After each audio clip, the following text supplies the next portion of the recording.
पटना के बांकीपुर विधानसभा उपचुनाव के लिए आज शाम 5 बजे प्रचार का शोर थम जाएगा। इसके बाद प्रत्याशी डोर टू डोर मतदाताओं से मुलाकात करेंगे। चुनाव प्रचार के अंतिम दिन आज सभी प्रत्याशी और उनके दल पूरी ताकत झोंकेंगे। नेता प्रतिपक्ष तेजस्वी यादव आज फिर आरजेडी प्रत्याशी रेखा गुप्ता के पक्ष में रोड शो कर मतदाताओं से वोट की अपील करेंगे। उनका 7 किलोमीटर लंबा रोड शो हड़ताली मोड़ पहलवान मार्केट से शुरू होगा। इस रोड शो का समापन जाकरम देवी मंदिर में होगा। दूसरी ओर बीजेपी प्रत्याशी नीरज सिन्हा के लिए भी बीजेपी के कई दिग्गज रोड शो और जनसभा करेंगे। हम आपको बता दें, बांकीपुर में 30 जुलाई को मतदान होगा, जबकि 3 अगस्त को मतों की गिनती की जाएगी। चुनावी मैदान में इस बार 25 उम्मीदवार अपनी किस्मत आजमा रहे हैं, जिसके लिए 3,79,000 मतदाता वोट करेंगे।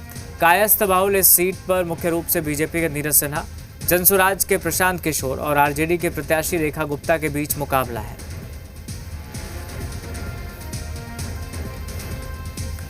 हमारे सहयोगी सनी हमारे साथ लाइव जुड़ गए। सनी, चुनाव प्रचार का अंतिम आज दौर है, डोर टू डोर कैंपेन की फिर शुरुआत होगी। जरा बताइए, क्या तैयारी आखिरी दिन के प्रचार को लेकर तमाम दलों की?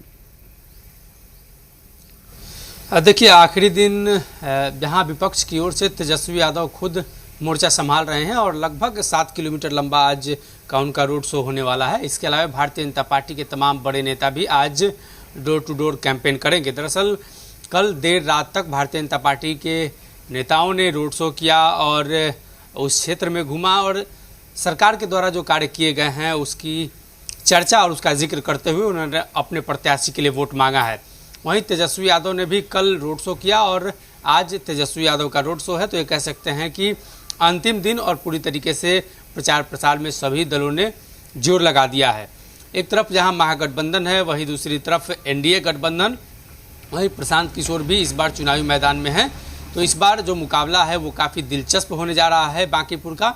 अमूमन पिछले कई बार से ऐसा देखा गया बांकीपुर में कि भारतीय जनता पार्टी एक तरफा मुकाबला जीतते आई है, लेकिन भारतीय जनता पार्टी के लिए ये नाक का सवाल है और यही वजह है कि भाजपा पूरी तरीके से दमखम लगा रही है कि किसी भी परिस्थिति में इस सीट को जीता जाए।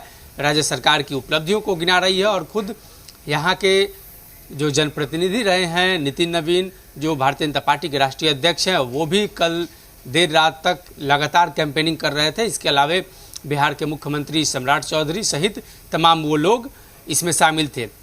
लेकिन कल देर रात एक वीडियो सामने आया जिसमें पूर्व मुख्यमंत्री नीतीश कुमार का एक संदेश था, जिसमें बांकीपुर की जनता को नीतीश कुमार ने संबोधित करते हुए वोट की अपील की और एनडीए प्रत्याशी के पक्ष में वोट करने की अपील की है।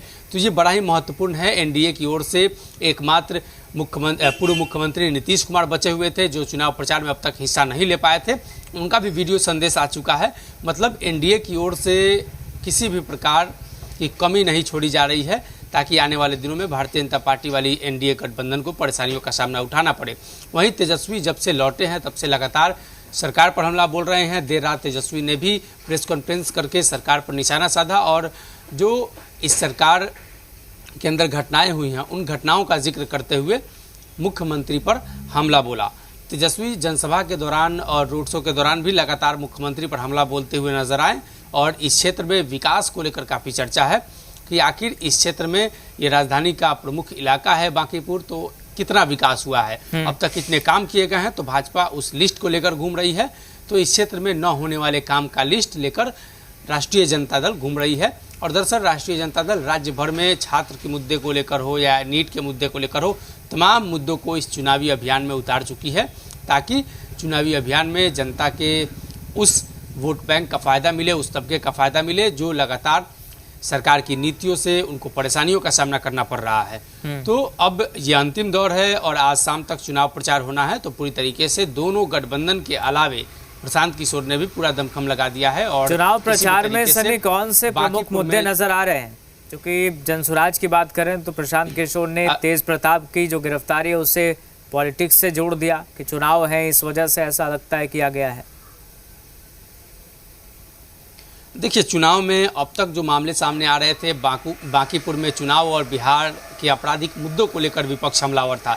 लेकिन जैसे ही राजधानी पटना समेत राज्य भर में प्रोटेस्ट हुए और उस दरमियान छात्रों के ऊपर लाठीचार्ज और कई जगहों पर गोली चलने की घटना सामने आई, तो विपक्ष ने अब अपने मुद्दे को उस तरफ ले जाना शुरू कर दिया है और विपक्ष सीधे तौर पर पूरे बिहार के मुद्दे को बांकीपुर में लाकर सेंट्रलाइज कर रही है ताकि अब तक जो राज्य के अंदर घटनाएं हुई हैं उन घटनाओं का जिक्र इसी चुनाव में किया जाए और उसका फ़ायदा उठाया जाए। लेकिन विपक्ष जिस तरीके से सरकार पर हमलावर है, तो वहीं सत्ता पक्ष भी बांकीपुर में किए गए कार्यों की चर्चा कर रही है।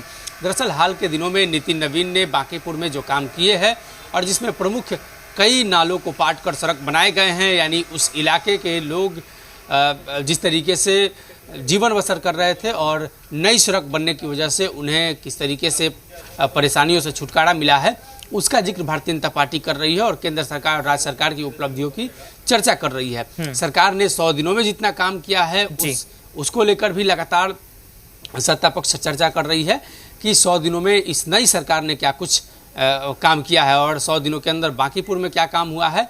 तो सत्ता पक्ष अपनी उपलब्धियों को गिना रही है, तो विपक्ष उन उपलब्धियों को गिना रही है जिसमें केंद्र सरकार ने जिस तरीके से छात्रों को लेकर फैसला लिया, नीट परीक्षा को लेकर फैसला हुआ और देश भर में विवाद हुआ और राजधानी पटना में जो बवाल हुआ, उन तमाम चीज़ों का जिक्र करते हुए विपक्ष इसे साधने की कोशिश कर रहा है कि इससे छात्र और नौजवान के हित में ये सरकार नहीं है।